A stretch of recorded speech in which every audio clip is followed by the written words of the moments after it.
إن الحمد لله نحمده ونستعينه ونستغفره ونعوذ بالله من شرور أنفسنا ومن سيئات أعمالنا من يهده الله فلا مضل له ومن يضلله فلا هادي له وأشهد أن لا إله إلا الله وحده لا شريك له وأشهد أن محمدا عبده ورسوله يا أيها الذين آمنوا اتقوا الله حق تقاته ولا تموتن إلا وأنتم مسلمون.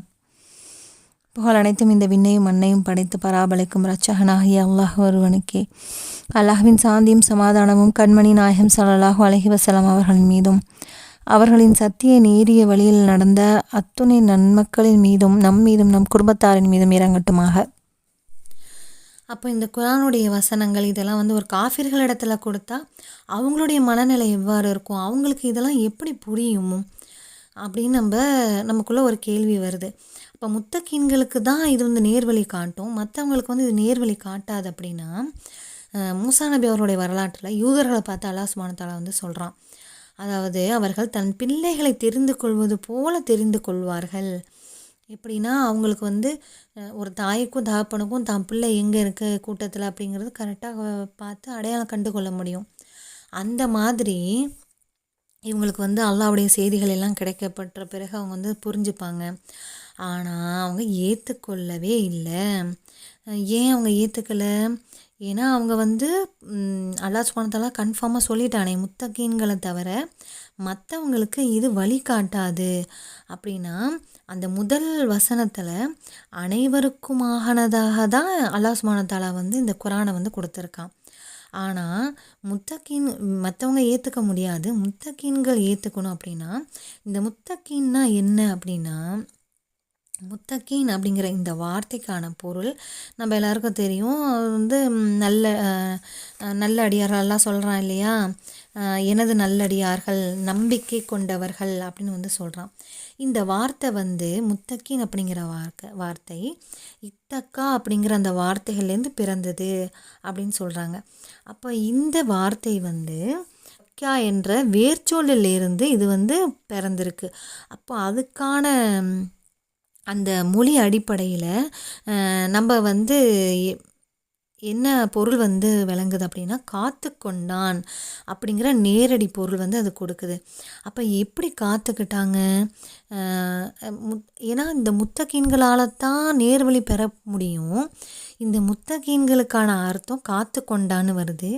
எப்படி காத்து கொள்வாங்க? தீமையிலிருந்து, பாவத்திலிருந்து, தண்டனையிலிருந்து, இறைவனை எப்படிலாம் புரிஞ்சுக்கணும், இறைவனுடைய அந்த மகத்துவம், அவனுடைய அறிவை பற்றி புரிஞ்சுக்கணும். இது எல்லாம் யாருக்கு இருக்கோ அவங்க தான் என்ன செய்வாங்க, அவங்களே காத்துக்குவாங்க, பாதுகாத்துக்குவாங்க. அப்போ தீமையிலிருந்து, பாவத்திலிருந்து, தண்டனையிலிருந்து, இறைவனுடைய அந்த விழிப்புணர்வு இல்லாட்டி போனால் அல்லாஹ்வை பற்றின அச்சம் பிரதானமான விஷயம். அச்சம் தேவை. அச்சத்தோடு இறைவனுடைய அந்த நேசம் எனக்கு கிடைக்கணுமே, தவறிலேருந்து நான் என்னை காத்துக்கணுமே, அல்லாஹ்வுடைய அந்த பண்புகளையெல்லாம் எண்ணி பார்க்கணும். அல்லாஹ் எவ்வளோ அன்பானவனாக இருக்கான், எவ்வளோ நேசமானவனாக இருக்கான். அப்போது அவனுடைய நேசம் எனக்கு கிடைக்கணும். அவனுடைய அந்த நல்லடியார்களுக்கு அவன் கொடுக்கக்கூடிய அந்த அருள் அவனுடைய பார்வையின் மீது வரணும். அப்போ நான் இறைவனையே சார்ந்திருக்கணும், இறைவனுடைய திருப்தியே நான் காத்திருக்கணும். இந்த மாதிரி எல்லாம் உணர்வுகள் உள்ளடக்கிய ஒரு நிலையில் இருக்கிற ஒரு மனிதன் தன்னை என்ன செய்வான், பாதுகாத்து கொள்ளக்கூடியவனாக இருக்கான். இறைவனுடைய அச்சம் இருக்கணும், பயம் இருக்கணும், தண்டனை கிடச்சிருமேன்ற பயமும் இருக்கணும், பாசமும் இருக்கணும் அல்லாஹ் மேலே. அல்லாஹ் எப்படிப்பட்ட மகத்துவமானவன் அப்படிங்கிற அந்த விஷயங்களை தெளிவாக தெரிஞ்சும் இருக்கணும். அப்போ இந்த விழிப்புணர்வோடு இருக்காங்க இல்லையா, அல்லாஹ்வை பற்றின அனைத்து விஷயங்களையும் தெரிந்து விழிப்புணர்வோடு இருக்கிறவங்க தான் முத்தகீன்கள் அப்படிங்கிற அந்த பொருள் இதுக்கு கொடுக்குறாங்க. அப்போது இந்த முத்தகீன்கள் அப்படின்னு நம்ம இப்போ ஆயிட்டோம்.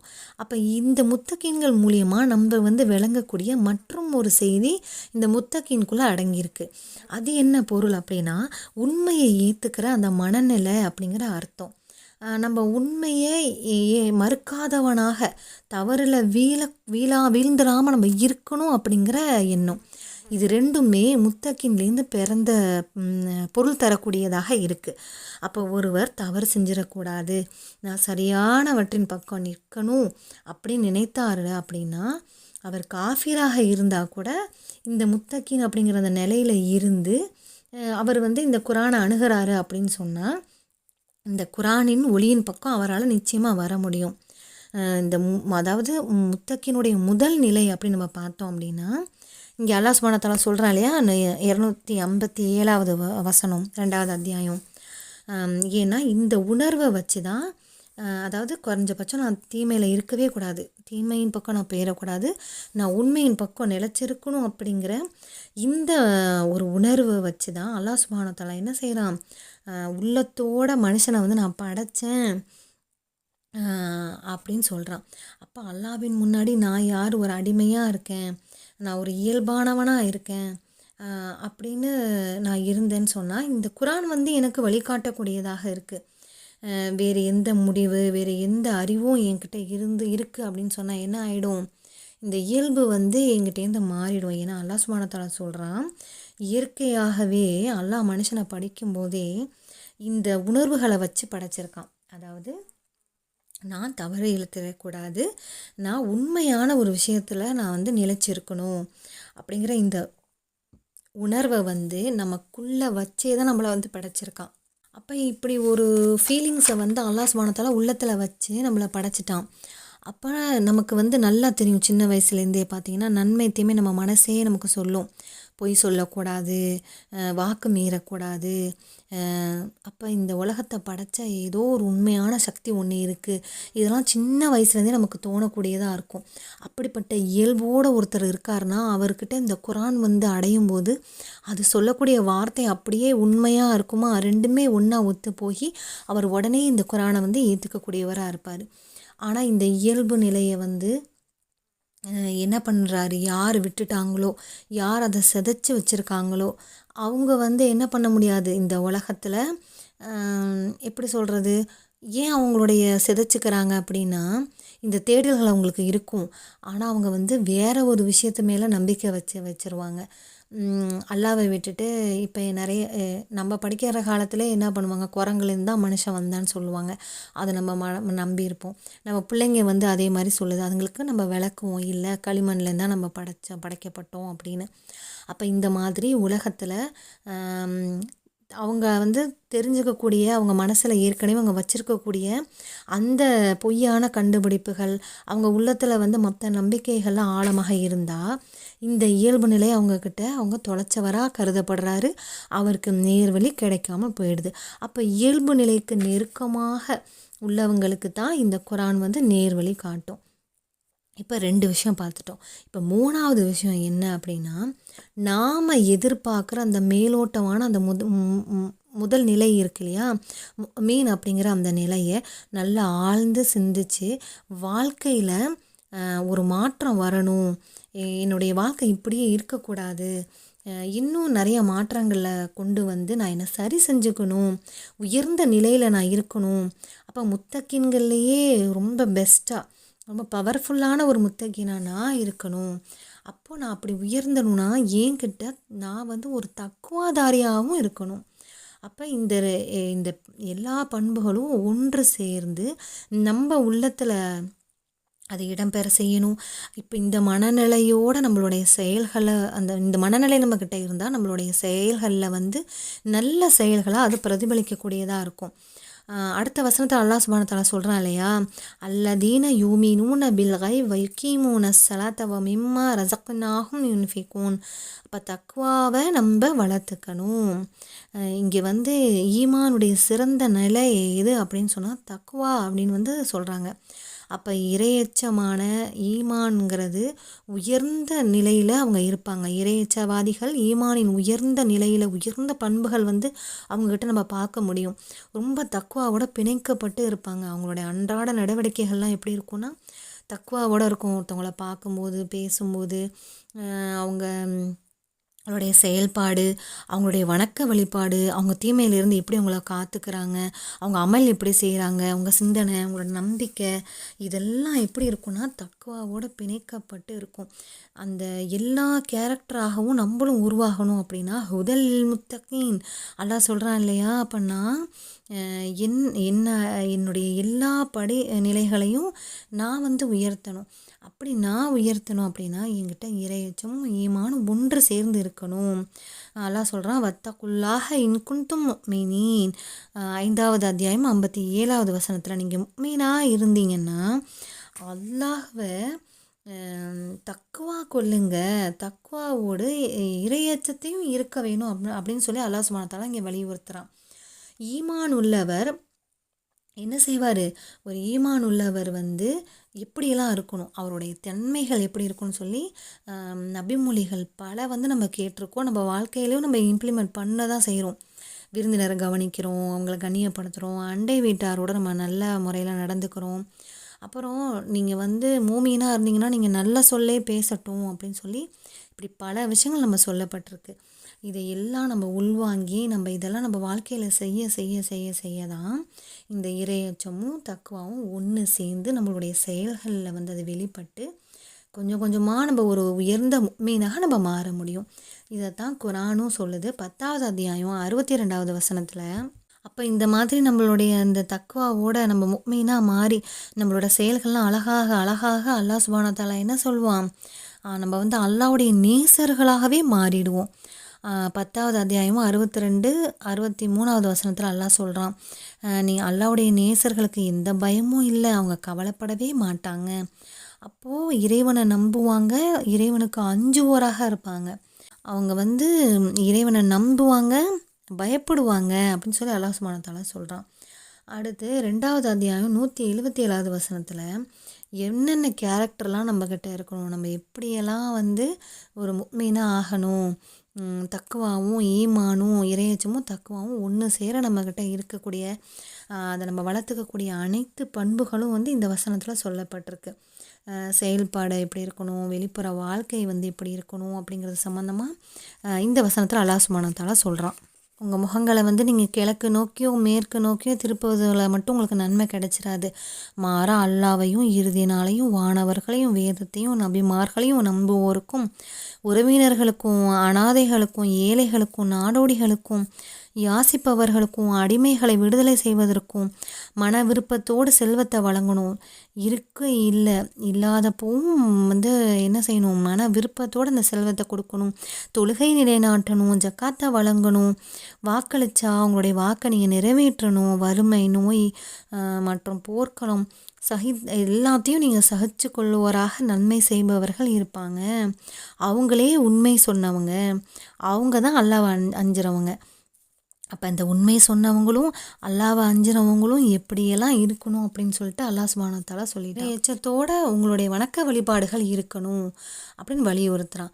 5வது அத்தியாயம் 27வது வசனத்தில் முத்தகீன்களிடமிருந்து தான் அல்லாஹ் ஏற்றுக்கொள்வான் அப்படின்னு அல்லாஹ் சுப்ஹானஹு வ தஆலா சொல்கிறான். நம்ம ஒரு அமல் செஞ்சிட்டோம், நம்மளோட இபாதத்தை செஞ்சிட்டோம் அப்படின்னா அது எப்படி ஏற்கப்படும் அல்லாஹ்விடத்தில்?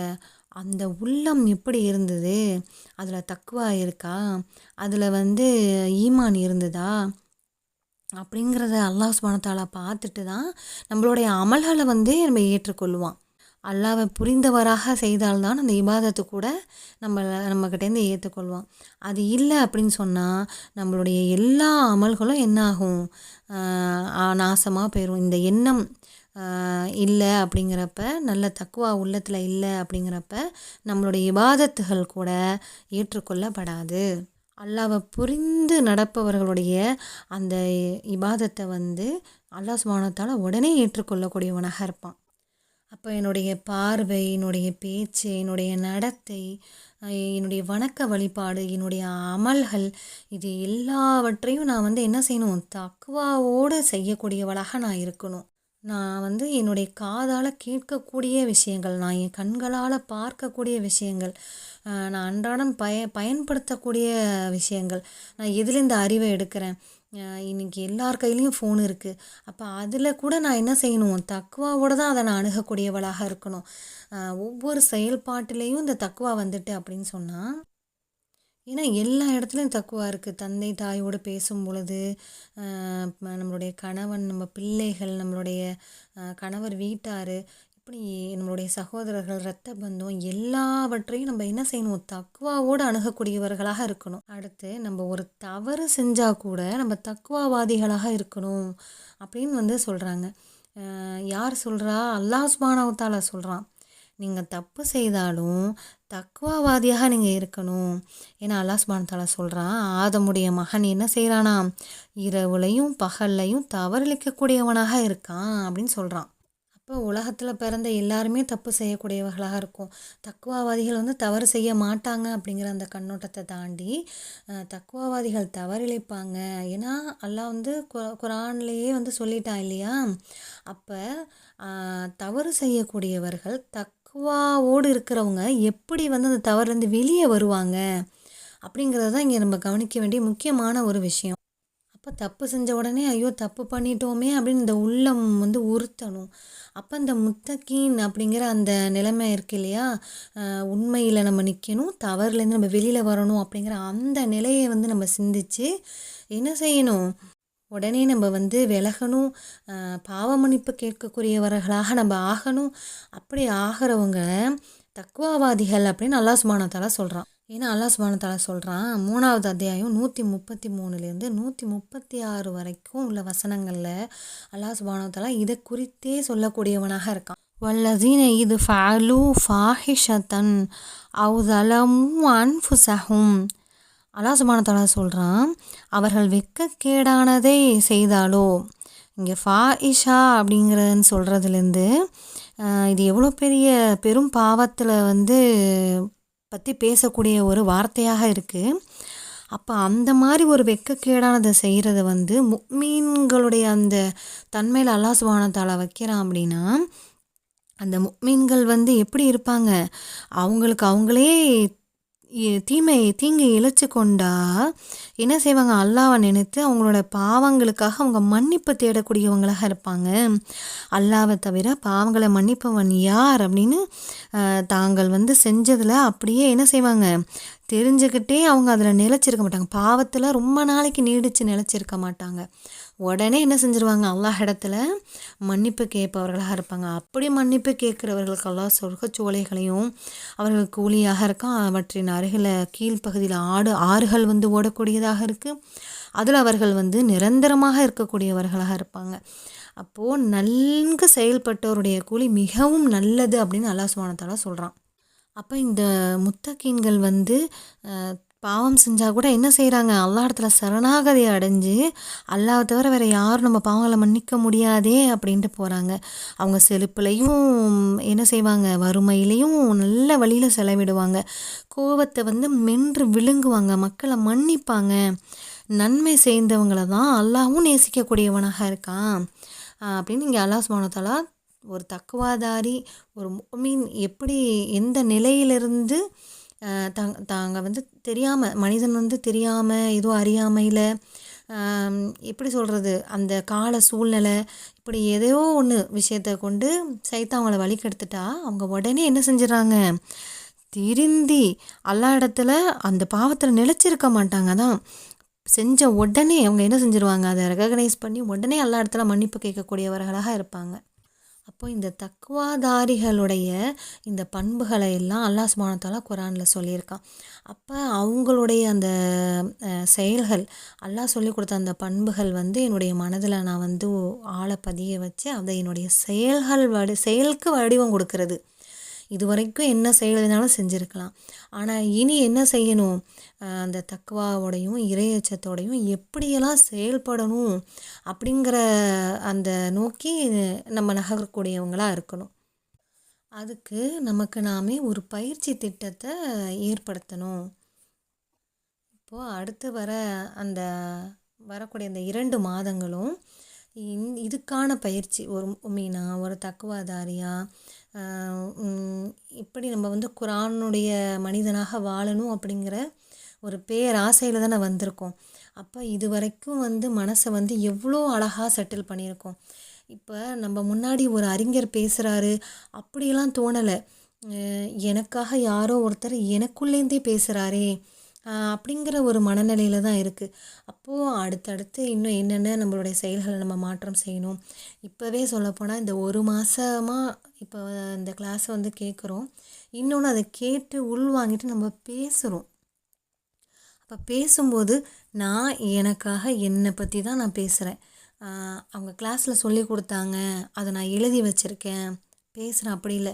அது எழுதும்போது கூட நான் என்ன நினச்சே எழுதுகிறேன். அப்போ நான் என்ன நினச்சே சொல்கிறேன். அப்படிங்கும்போது என்னுடைய அந்த உள் மனசு இருக்கும்ல, நான் வெளியில் வந்து நான் நல்லா அறிஞராக இருப்பேன், நான் எல்லாமே பேசுவேன். ஆனால் ஏன் உள் மனசுலேருந்து நான் வந்து என்னெல்லாம் நான் வந்து என்னை சரி பண்ணிக்கணும், எப்படியெல்லாம் நான் இருக்கணும், ஒரு தெளிவு வந்து எனக்கு கிடைச்ச மாதிரி இருக்கு. அல்ஹம்துலில்லாஹ்.